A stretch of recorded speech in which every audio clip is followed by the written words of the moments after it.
I think the shootings in Arizona are a tragedy in and of themselves for the loss of life, for the heinous nature of the crime, for the people of Tucson and of Arizona, but it's also a tragedy for the nation. A U.S. Congresswoman was targeted, and the effects of the tragedy are profound and pervasive for the whole nation and probably even have global implications. So I think that because of that, it's natural that we as a nation search for reasons as to why this may have happened and search for ways to work together to try to prevent something like this in the future. We are living in a climate of intense fear and vitriol and inflammatory rhetoric.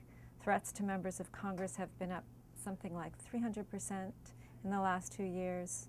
Threats to the presidency have arisen by about 400% since Obama took office. The three things that become very important coming out of these horrifying shootings are the issues of gun control, the question of political rhetoric, and the question of the lack of access to mental health care. All of them are crucial. All of them played a role. Clearly, this shooter, well, it seems, was deranged. It's also quite likely even deranged people get influenced by the level of political rhetoric that's eliminationist in a sense, not just condemning the other side, but calling for them to be eliminated in some way.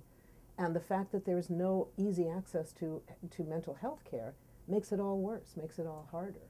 So if we're going to learn real lessons and have something real change as a result of this, it's going to mean changing the gun laws, making it impossible for people to have such easy access to guns, ideally making it impossible for people to have access to any guns, let alone these massively powerful guns that we saw in Tucson.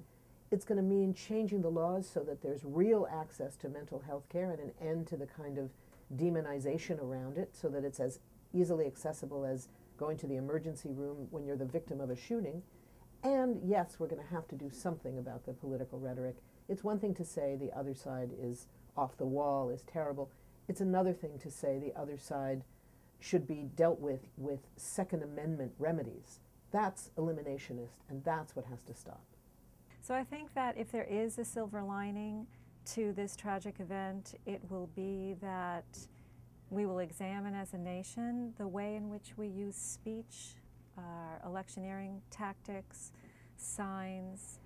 If there is a silver lining, I think it will be that one will feel more responsible as a public figure, as the leader of a movement, as a talking head on TV or radio, that one will feel more responsible to use words that inform without inciting.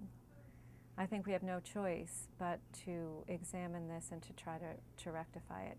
And the Institute for Policy Studies is on the forefront of creating policies and helping social movements and promoting ideas and national conversations that move our country forward.